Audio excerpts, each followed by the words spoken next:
Hello, El Paso. Welcome to Philosophic Dialogues from La Frontera, where we share the fun of the big questions with you. My name is Dr. Kim Diaz, and I teach philosophy here at EPCC. And my name is Jules Simon. I'm a philosopher from University of Texas, El Paso. And today, our guest is Dr. Amber Archuleta-Lucero, who was born in Denver, Colorado. Dr. Archuleta-Lucero worked in corrections and also for the Colorado State Public Defender's Office, investigating felony cases to include one death penalty case. Dr. Archuleta-Lucero has taught college for 26 years at Austin Community College, and she teaches government here at El Paso Community College. Thank you so much for joining us today. Oh, I'm excited. I'm a fan of the show. I watch you all the time. Oh, Seriously, that's great. I do. I watch it. When's Kim's show on? Let me watch. What's Jules saying? Let me watch. So thank you for having me. Especially late at night when you're feeling like a little sleepy and you just need something to.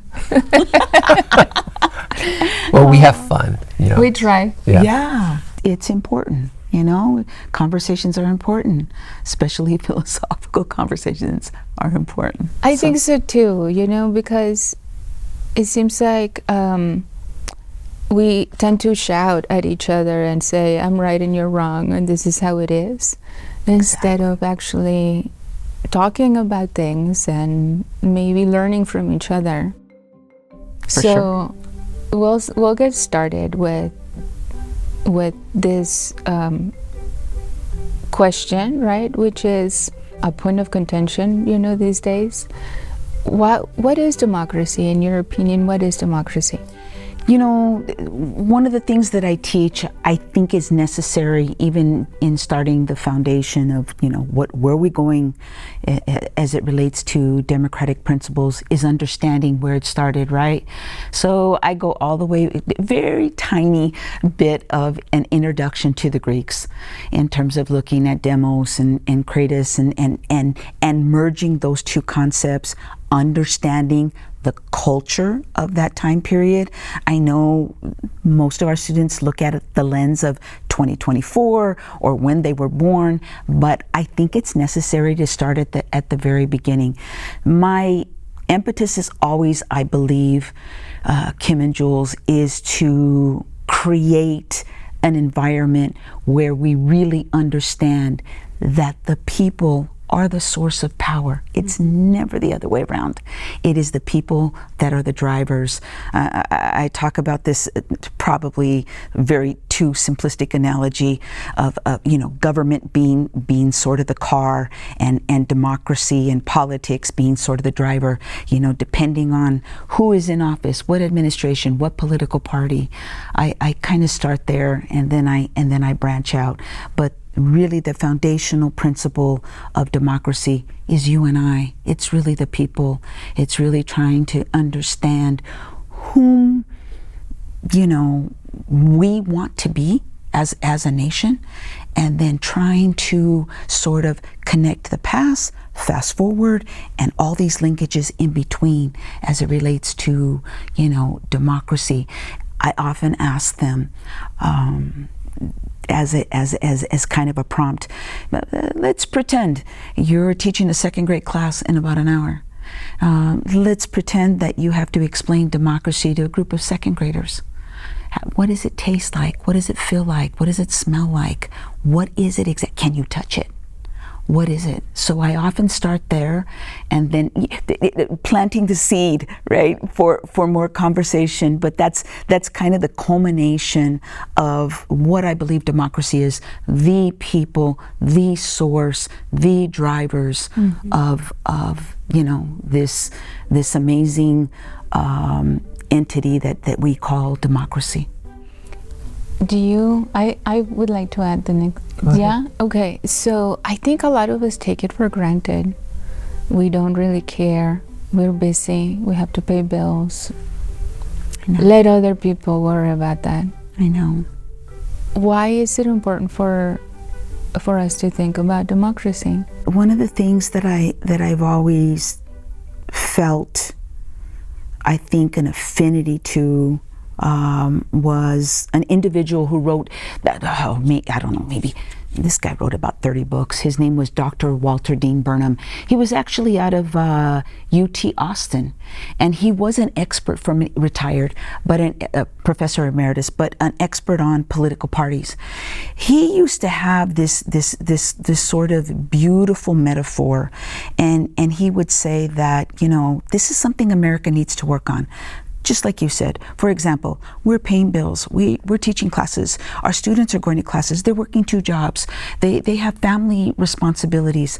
So in America, I think what we've done is we get them at a certain stage in their life, Kim, wherein they are already sort of embedded and entrenched in their life. So this new, you know, Texas in 1947 stated you have to take U.S. class and you have to take this Texas class in order to graduate. So here I am with them at a particular stage in their life. And what Burnham said is that we failed sometimes to create what he called a political consciousness.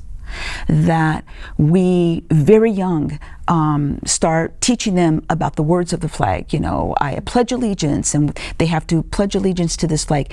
They may not even know how to spell flag. Mm-hmm. But here they are pledging their allegiance to a flag, not understanding the connections. And so Burnham's advocated in his books always for starting very young, sort of telling our community, our citizens, listen, this system doesn't work well without you. We need you. You're a crucial part of what we do. So that component, I think, is missing. I get them at a certain stage. Kim, they're doing their stuff. They're very busy. They're brilliant students. They understand the concept. But to translate all of these new things to their own lives that are existing is extremely difficult. So I think we miss that piece of very young, you know, the seed is planted and the seed is watered, and then ultimately it manifests in like, yeah, this is important. This is a system. I need to participate. I don't think I have a choice. I need to do this. We know that voter turnout is about good day, 60 to 65% on a presidential election. In the state of Texas, about 33%. A local election, I've seen it as low as 8% to 10%. So we're missing something there, and it could be what Dr. Burnham pointed to, this creation of political consciousness. That's really good. That's really interesting that you put it that way. Part of creating that consciousness is creating, you know, helping students learn where they're at and what's important for them. And, you know, as educators, we're involved in a system that's already been set up, and it doesn't direct, you know, intentionally direct, even though you have these requirements. You have to teach Texas history and U.S. history, but the thrust of the education is not really directed to political engagement, civic awareness, and all that kind of stuff. You know, it's directed to productivity and STEM disciplines, frankly. You know, that's the value, right? That's where those are the values. Those are the values that, in some ways, our government system itself has instantiated. You know, it's because once you begin educating students to think differently, then they ask questions too. You know, they said, well, just should things go this way? And I think as educators, we help that along. We help them to ask questions. We're not just informing them. Yeah. The problem with non-participation is kind of a broader problem of not being educated to that. Like you said, starting in second grade or as little kids, bringing that awareness to them rather than just drilling into them certain skills. Yeah, you know, I'm generations apart from our students many times, as many of us are. And so sometimes I think this peer-to-peer sort of interactions are more crucial than even me telling, here's a PowerPoint, let's take a look at it. This is what we're supposed to learn. These are our objectives. It sometimes feels sterile, Jules. And so I worry about that. You know, I want to hear from them. All of us. I've talked to Dr. Diaz before. We want to be in an environment where it is the creation of and development of our classroom, not my classroom, our classroom. Cultivating an environment, cultivating a space where questions are welcome. There's no silly question. This is where we learn. So, you know, creating that and hopefully, Jules, that door opening for more conversations to happen. I think part of it has to do with the parents, but also the education system. We want democracy. We say we want democracy, but I think that a family structure works better when the kids do what the parents tell them to do, instead of, you know, Mom, why do we need to do that? And, you know, can we have a vote here? You know, and then the kids outnumber the parents, or, you know. Yeah. And same thing with, you know, first, second grade, right? No, we don't want to study math. We would prefer to go out and play. Can we vote? And so it's inconsistent, right? We want them to learn the power of their voice, but at the same time we want them to follow the rules and just do what we tell them to do for their, you know, so that we can all learn math, right? Yes. And so then creating a classroom where that has a democratic ethos, where the students learn about their power, their voice, is inconsistent with, I think, the way that things are being run. I've never taught second grade. I've been a substitute teacher, and the kids did whatever they wanted to do. Yeah. But they're in a different zone at that age, yeah. Yeah, so I wanted to ask. Yes. But you wanted to say something. Yeah. Oh, well, I was going to go off on a tangent, but I'm teaching. Go ahead, Jules. I'm teaching Hannah Arendt right now. Do you know her? She's a German Jewish philosopher who was exiled from Germany in the beginning of the 20th century, and the whole thrust of her work was how do we teach each other? How do we introduce this kind of political consciousness you were talking about, and how important that is? And just to connect with what Kim was saying, part of her theory in this book she wrote called The Human Condition is that, you know, as humans, our societies have been developed in such a way that there's the family phenomenon, and in a family is ordered with a central authoritative figure. Yeah. You know, mother, father, usually a father, but it's very top down and generally patriarchal, right? But in politics, she argues, what the political realm should be, because there's an ethical strain to it, right, is a place where we engage freely with each other, not with this kind of top-down authoritative structure, which is necessary in families because you have to teach, you know, survival skills, you know, paying attention to each other. Finances, how relationships work. Right, and the household's the economia from ancient Greece, right? So it's where the economy happens. And her argument is that there's been, the problem with contemporary democracy is that there's been this transfer of running government like a household, with this kind of top-down patriarchal authority, rather than as a democratic place where people should get out in the public and debate with each other, have conversations with each other, and have dialogues with each other, and test their ideas. You know, and you can put this right on the current political situation that's going on right now. Who's interested in talking to each other, right? Who is interested in having a debate, right? And testing the ideas with each other. The patriarchal figure or the democratic figure, right? And so those are the kind of, in this particular election cycle, clear, like, divisions, right? It's interesting. It's really interesting, though, because then it's a weakness to when somebody is certain, certainty seems like a strength rather than uncertainty. And let's talk and let's debate and let's see. And as new information comes, Kim, right, you open yourself. I sometimes tell the students, and forgive me if I cut you off, Kim. At one time they told us the world was flat. Right. Yes, then guess what? New information came. At one time we didn't have DNA. Guess what? New information came.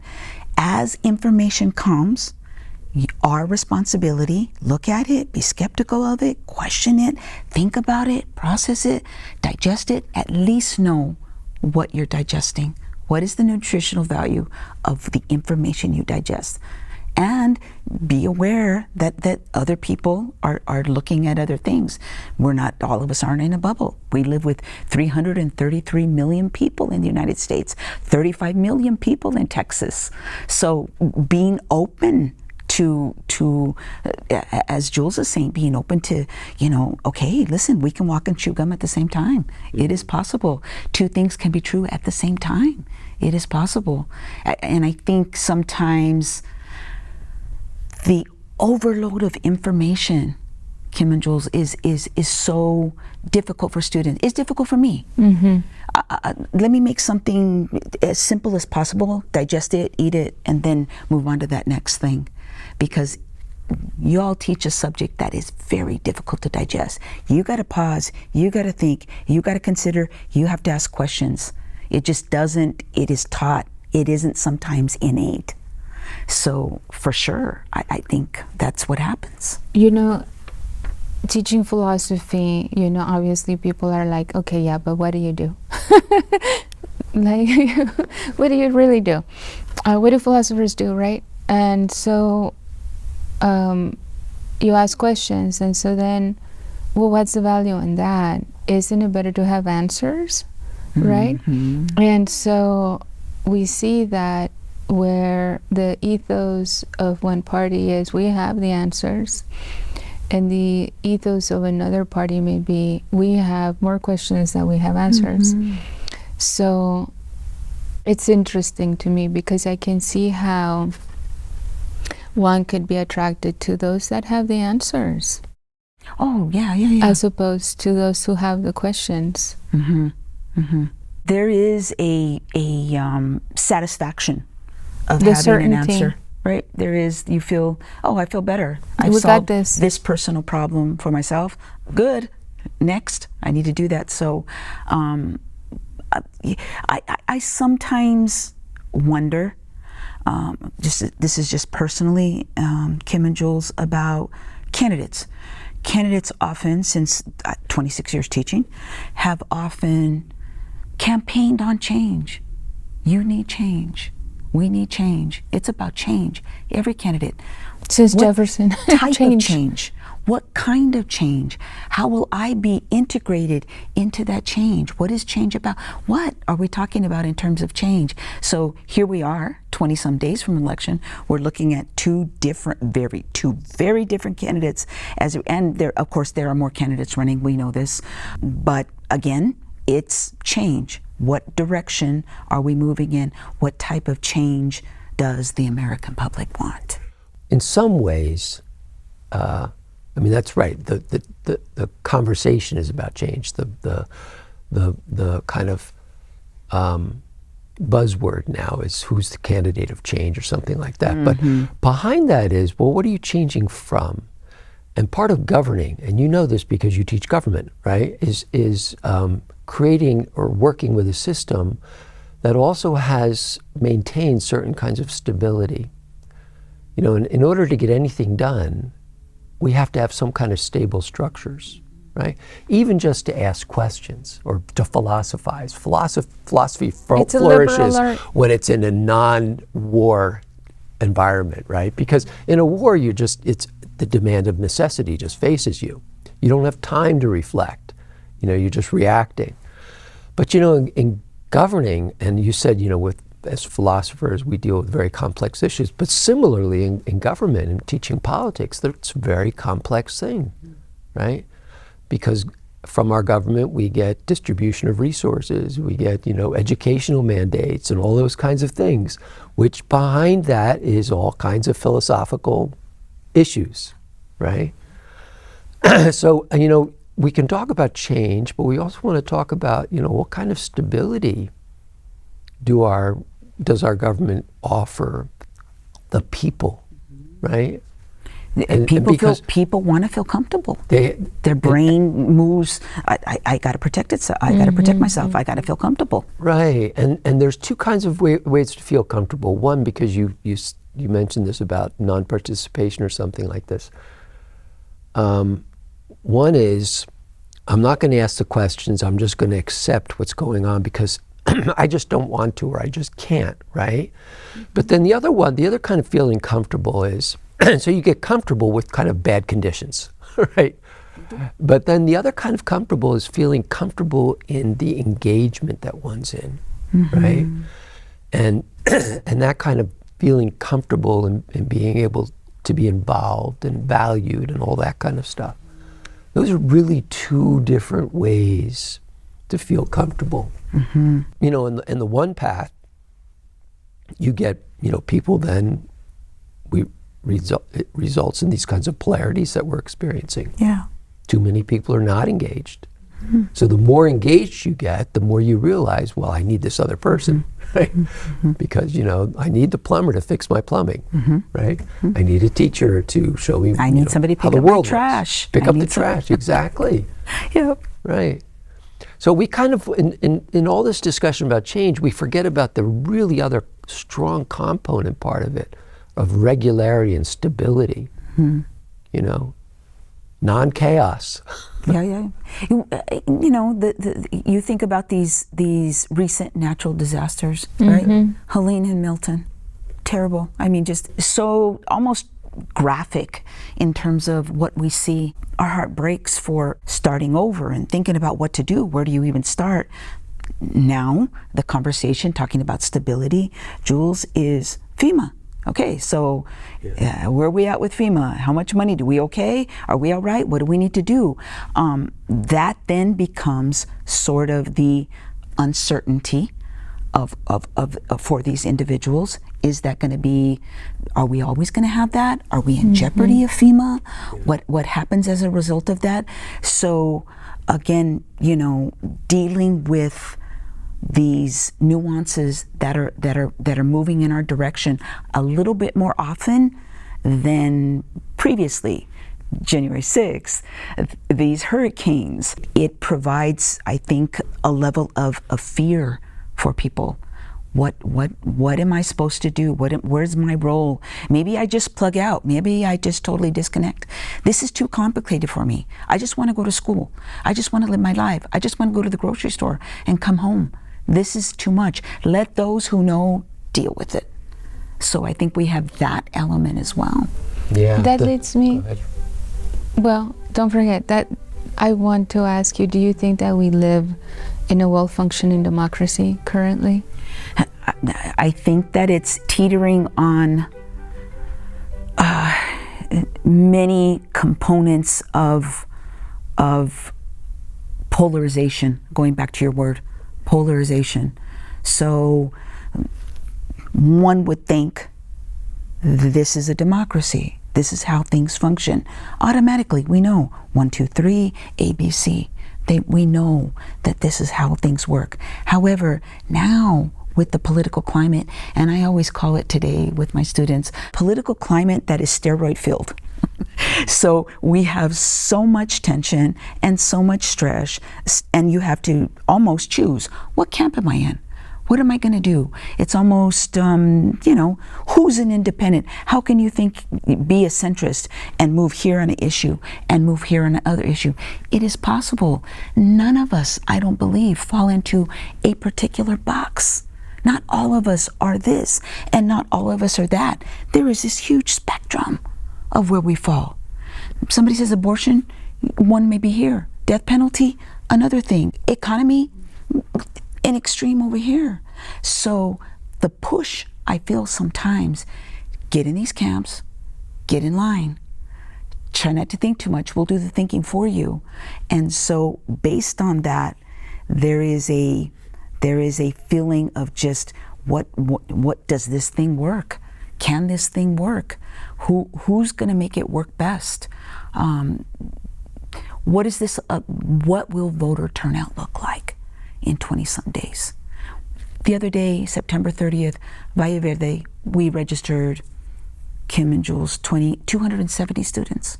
Now, our hope that manifests translates into going and participating on November 5th or early voting October 21st. The hope is that. Now, we don't know, but the hope is that.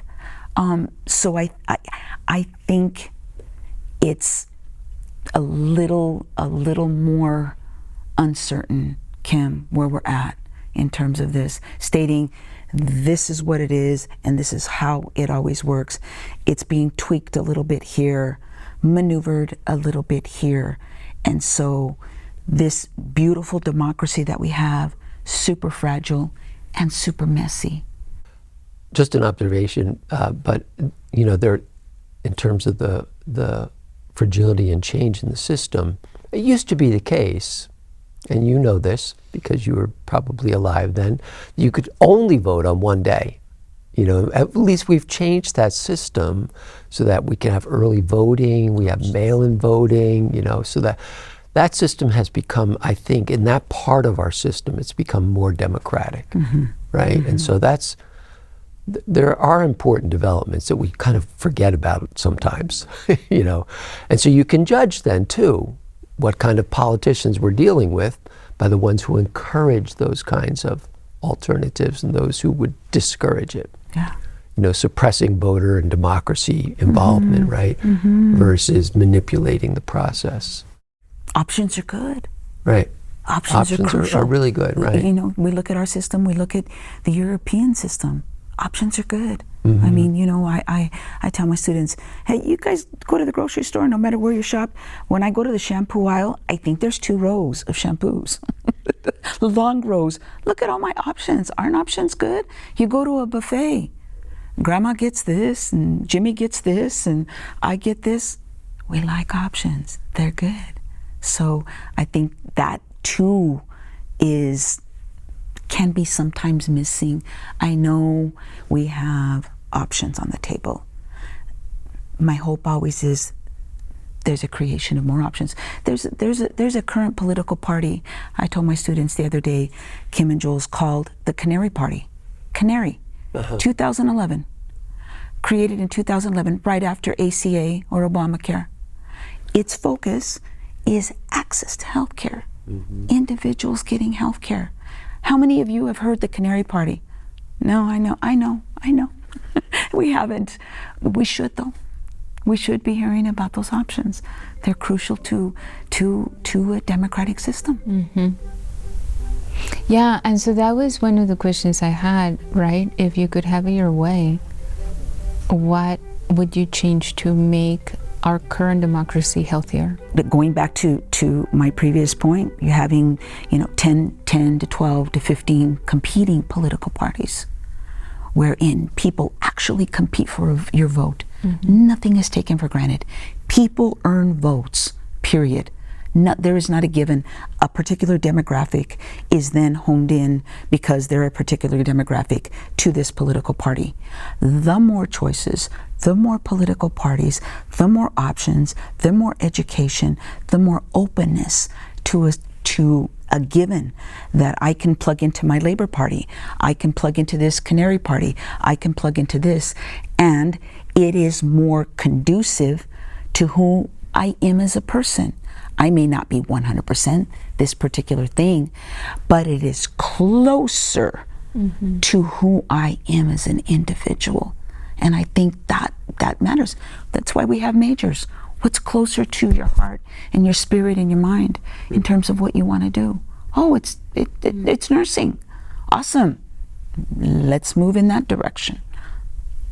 options are good. I think that's my heart and my spirit always says, more political parties, please, more political parties. There's dangers with that, you know, because, and this is why I think it's important also not just to teach Texas and U.S. politics or government, right? You need to teach international politics. Yeah. Because comparatively speaking, we look at the way other governments are run around the world, and we see currently the dangers of a kind of a doctrinaire, dogmatic, multi-party system like in Israel, where one small party, the ultra-Orthodox, can hold the ruling party captive. You know, if you don't represent our interests, right? Yeah. We're going to leave the government and you won't be able to govern, right? So we have to look at models. We have to look at different existing governmental systems. Yeah. Because our two-party system is obviously problematic. Yeah. It's just Democrats and Republicans, right? And we don't need a PhD to know that. Yeah, we don't have that kind of choice where there's a viable third party, fourth party, fifth party the system option, right? But then, you know, I work in German philosophy and German thought and German culture and things like that, and they actually have a system, you know, post-fascism, where there is a multi-party system. Yeah. And it kind of works. Yeah. It kind of works. Yeah. There's always you know, there's trade-offs, multiple right? parties, Yeah. not just two. And so that kind of works that way. We know there's not this one panacea, this one thing, Right. silver bullet that's gonna move things forward. But you know, what is it that we can do to push the ball just a little forward? What is it that we can do in my small world of 200 and 300 students a semester? What is it that I can make as a contribution to their lives? And just introducing, sometimes I'll say, if you don't understand anything in the next 16 weeks that I say, this is the one thing, takeaway, that I want you to walk out the door with, this one thing. And so, you know, government's complicated, you know, Jules. I mean, government's complicated. That's why we have a class on it. Yeah. 2 classes. This is how systems work. These are branches. These are interest groups. These are political parties. All of the variations. It's complicated. It isn't an easy system. Explaining the Electoral College. Well, my colleagues and I are always saying, what are you doing this semester? Oh, I'm using Khan Academy video. What are you doing? I got a map up. What are you doing? You know, simplifying it, giving its due significance as well. Yeah. Trying to make it very real. Well, Yeah, but the thing about that, and to make it real, just to say how it works is important to teach our students. But then, like you said, to go back into the history to see where the Electoral College came from and why it was instituted. I mean, those are really hard issues for our students to wrap their heads around. It is. Right? Because again, 2 things. You got Thomas Jefferson, the guy, the visionary, the life, liberty, pursuit of happiness. You know, who can touch the Constitution? It's so sacred. The Declaration, it's so sacred. However, this individual owned slaves his entire life. So where historically, in our minds, in our capacity, do we put the guy? 2 things at the same time. True. Yeah, and speaking of liberty, one of our questions, just to kind of Yeah. change the stream of the dialogue here, has to do with freedom. To come, you know, to come back to one of those big buzzwords, right, that always gets bandied about, especially in election. makes good T-shirts, right? Right. I have one. Right. I have a couple. Yeah, you know, and it's an important phenomenon. It's not just an idea. It's not just a word we throw around, but it's a phenomenon. You know, how free we are as people, as individuals, right? So, what do you think about freedom and democracy? You know, and how does that kind of show up in your teaching? How do you see it playing out in our political process? And my personal belief is that freedom is extremely precious. I take it very seriously in terms of my freedom. But on the other end of that, you know, preciousness of where I place it, I understand that we aren't completely free. That I'm a purist. I'm not, you know, John Locke and all these purists, you know, that this is the ideal. I believe in freedom. I believe in choices. I was able to move from Denver to New Mexico to Austin to El Paso. That's freedom, okay? Mm-hmm. I get that. But on the same at the same time, there are constraints on me in terms of that. We had a huge Patriot Act that was passed after 9/11. That limits my freedom to some degree. Mm-hmm. I look at corporate media. I use a lot of alternative media. I look personally, but we also have a corporate system that determines that I'm not independently wealthy. I don't have $300,000 to buy a house, $40,000 to buy a car. I have to go ask a bank based on my credit, based on my name. Can you lend me some money? I'm constrained in a lot of ways in terms of my true freedom.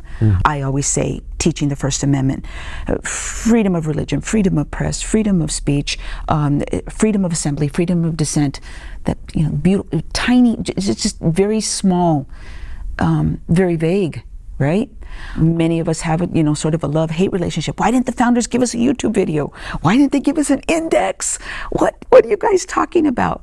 But in that, I always say there are freedoms, but there is always a but. There is freedom of speech, but there is protected and unprotected speech. There is freedom of religion. The government may determine a particular religion in a federal correctional facility is not a religion. They may determine that.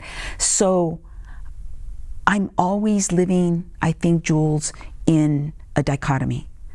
I am hopeful in the utopian.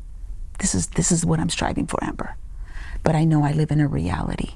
Yeah. So I'm always trying to navigate that as best as I can. I want the purity of all that for our students, for ourselves, for our society. However, for our global nation, you know, our global world. But at the same time, there's politics. There's all these other constraints. In philosophy, out of the idealist, systematic branch of philosophy, and Kim out of the pragmatic tradition, right? And so we play with each other, and I'm kind of a pragmatic idealist, and she has this kind of ideal pragmatism, you know, that goes on in the way she thinks and writes and teaches. But there is that, you know, there is that kind of realist notion of being hemmed in with our kind of corporate institutional structures that are a necessary part of how our society works, right? But we're always making choices. And freedom enters in, I think, in very many ways all the time into those kinds of decisions we make. Like coercion and violence is a lot different than, you know, acting voluntarily and freely, willingly, right? And I think that's at the heart of democracy too. Yeah. Right? Making Asking somebody for their free choice of a vote. And knowing the consequences of those choices at the same time. Yeah. Walking through that door and knowing that it may not be what I thought. Yeah. I would like to ask another big question. You know, it's interesting because I think fact-checking has become a thing most recently. When we teach informal fallacies, like the ad hominem fallacy, right? It's always like, oh, just watch any. They're very popular in election times. What is ad hominem? Yeah, thank you. Ad hominem is argument to the men, and basically it's like saying, you can't trust what Joel says. He's a guy. Why does he know? You can't trust what Joel says. He's from New Jersey. He would never know, right? Or the opposite, you know. I ask, well, the way that I teach it is, can someone tell me what is the molecular formula for water? And then if I get a female student, I pick on her and she says it's H2O, and I'm like, what do you know? You're a girl. And so they're like, but it really is. Yeah. And it is, right? And so then I share, well, like, let's just say Hitler was sitting over there and he's like, pick me, pick me. And he's like, it's H2O. Then I would dismiss him, like, well, what? But you're Hitler. Like, we can't trust what you say. The fact remains that it is H2O. So with the ad hominem is we attack the person and dismiss the point that they're saying because of the person, because of the character trait that they had or whatever, right? They're tall or short or male, female, whatever. And so it's a very common mistaken thinking and very prevalent I know. during elections because we candidates too old, a woman, we just plaster people with character traits and then dismiss their whole agenda based on that. Okay, so very prevalent. Where was I coming with this? So Fact-checking. Fact checking. But that was really a great explanation, by the way. It's true. It's true. Fact checking. And then there's variations of ad hominem, but I'm not going to get into that. But anyway, fact checking, I think, has become a thing most recently, which is a good thing. Because before it was just, whoever could sound the most eloquent or the best person, right, in terms of their ability to debate. What is the relationship of democracy to truth or truth to democracy? Oh, yeah. What do you think, because ideally we are speaking the truth, ideally, going back, right? But then we get into this corporate news sources too, right? So how can people who try to become informed, where is the truth in relationship to democracy? Two things. What a beautiful question. Two things. I don't know. Maybe it's generational for me. I don't know. My students are getting a lot younger. I look at life and I approach life seriously with the belief in my mind, like almost John Stuart Mill, that the truth will emerge. My heart says that the truth will be uncovered. Give me 5. I like him too. It emerges. Mill for me has been a taste that has to have been acquired, mostly through Kim. This belief that the truth will uncover itself. At the same time, I tell my students, listen, you are brilliant, capable people.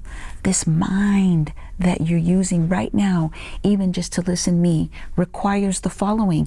And I don't care how many degrees somebody has that's sitting in front of you, how qualified they are to do this. You have the ability, my friends, on your device, on your phone, on your tablet, on your laptop, to be able to look at the accuracy of what somebody is telling you. That is required in life. I could very well put a PowerPoint up here about the Constitution, but guess what we're going to do? Look at it so you can digest it, so you can understand it. On your deathbed, you can say, I looked at the Constitution. There's not many people who have went through this document. And so, my hope is always, and I do this throughout the semester, please fact check what I just said. Look at this. Talking about Tuskegee the other day, the Tuskegee experiment. This happened.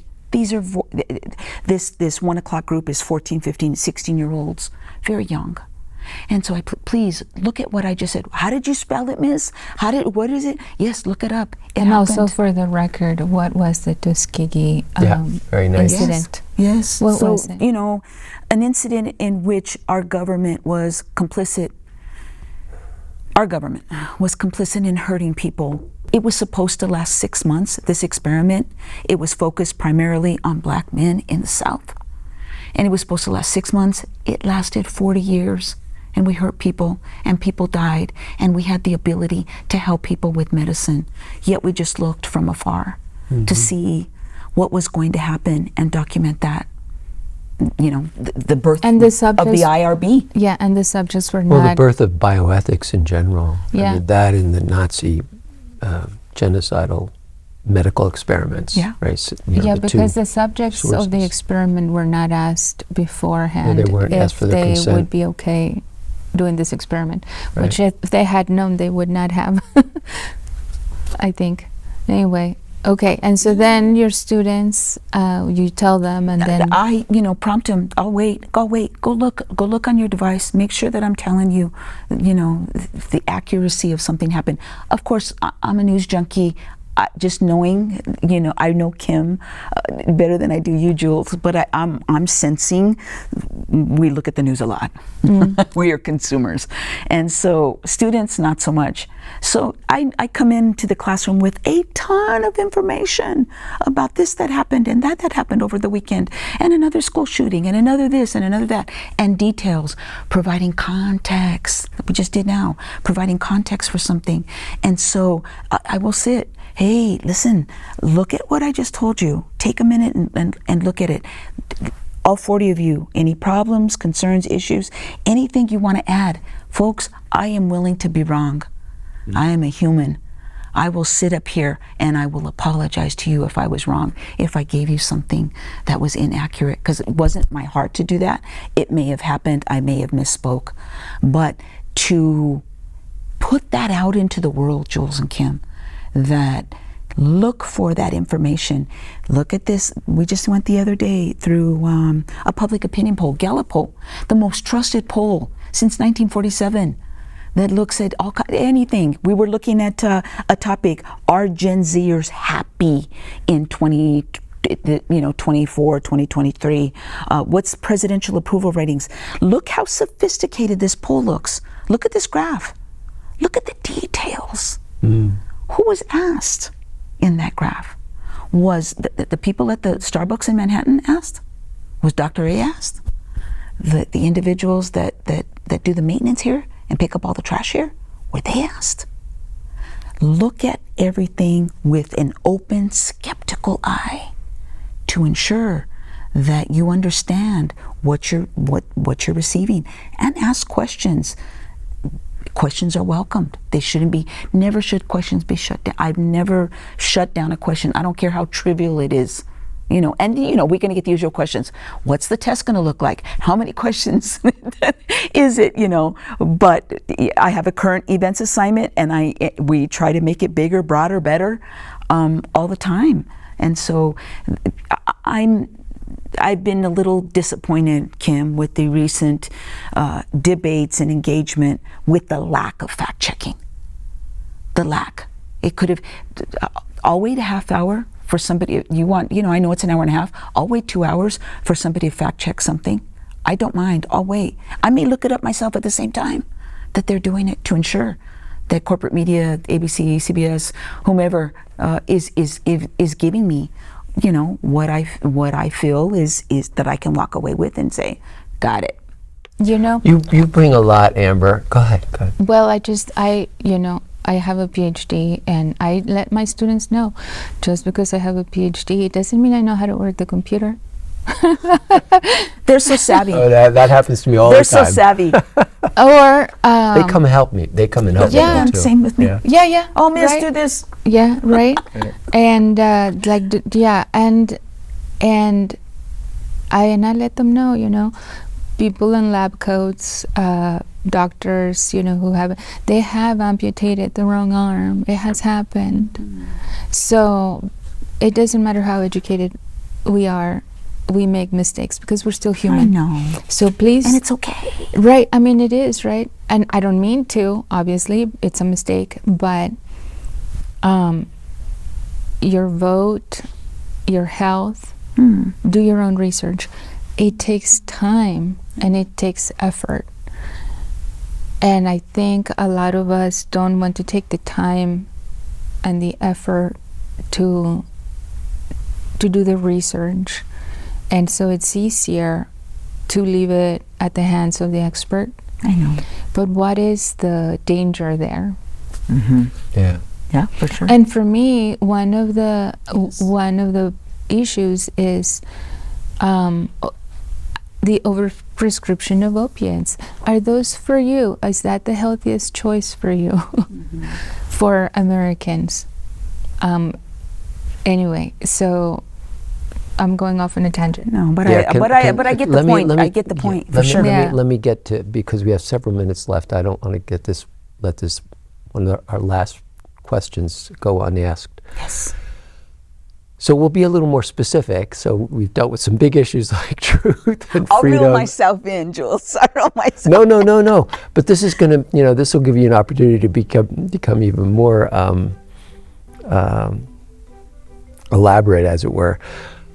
But our show is Philosophic Dialogues Yes. from La Frontera. Yeah. So how do you see democracy? What are like the big issues here on the border?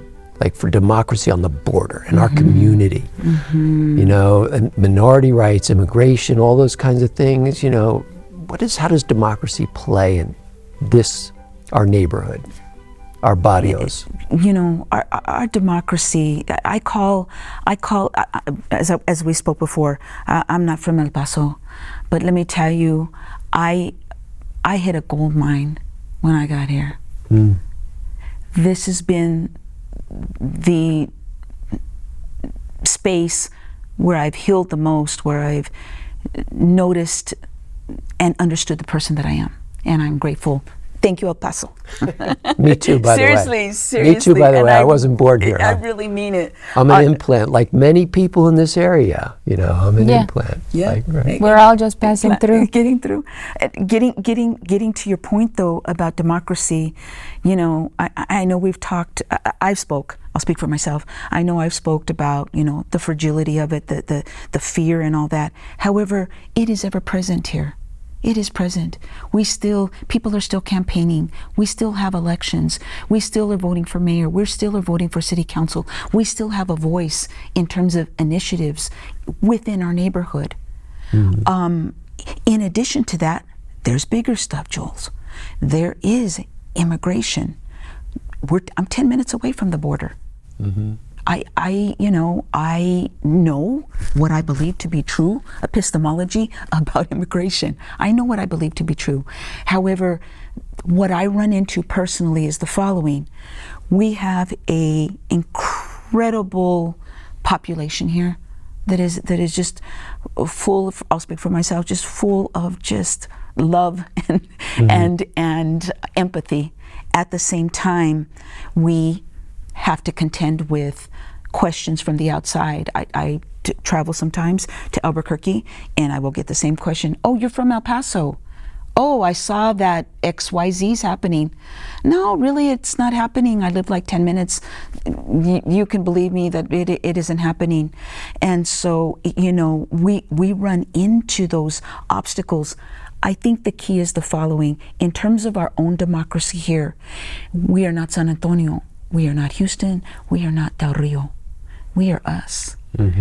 Our gold mine here, my job, I feel, my contribution here is to continue to move that conversation forward as it relates to democracy. What is it? What do we need to water it? How do we feed it? How do we make it grow? How do we make people understand the precious, role we play in a democratic society, in voting here, the opportunity to be able to participate in your government locally and make a difference. It's not the Electoral College. You're counting each vote. Whomever wins, wins. We got a lot at stake here in our community. We have a 2019, August 3rd, 2019 situation. Still has not been resolved. We were just talking about that yesterday. There we are again, right? We have an opportunity to vote, as it relates to a district attorney. Will they move this forward? That hits us personally. That has hit us personally. We were traumatized due to that. I wasn't involved. I don't know anybody involved. I was traumatized. I still feel pain when I think about that.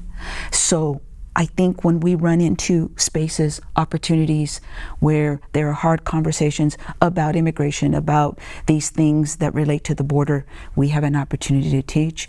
We have an opportunity, I forget what you said at the beginning, Jules, an opportunity to be kind in a conversation.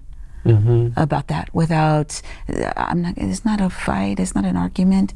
What is it that you feel? Let me better understand where you're at with this. Yeah. So promoting mini dialogues, and wherever we can, getting people to just to talk to each other about their differences of opinions. Right? Exactly. That differences are not something, because in a democracy you have to deal with similarities and differences, and often the differences overpower us and we retreat to our camps. But differences can also be celebrated, that kind of thing.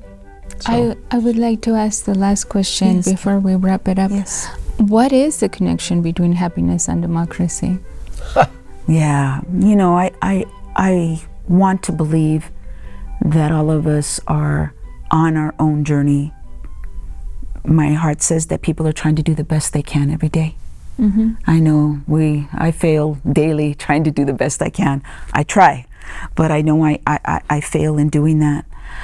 I believe that a level of tolerance in our world, in our society, in our community could make us feel better, stronger, happier in terms of who we are. Being able to tolerate whatever it is in a classroom, in a community, in a policy-making environment, being able to teach. It's not always easy, right? Sometimes it's self-taught. A level of tolerance. How do you build self-control and tolerance? How do you build that? How do you grow it? What do you need to do? But I think my takeaway is the following, that if we had a magic wand and we could magically make everybody just a tiny bit more tolerant of people that are different, that are the same, we could walk away being a little happier in our lives. Oh, that's a wonderful note to end on. The prospect of ideally becoming a little more happy, everybody, right? For sure. Yeah, that moves us forward. No, I appreciate you all having me. Thank you, guys. Beautiful show. Thank you. An incredible show. Thank you very much. Keep going. Thank you very much. Yes. Thank you for joining us. Thank you for joining us. Right. Thank you. This has been Philosophic Dialogues from La Frontera, Kim Diaz, Joel Simon. and Dr. Amber Archuleta-Lucero.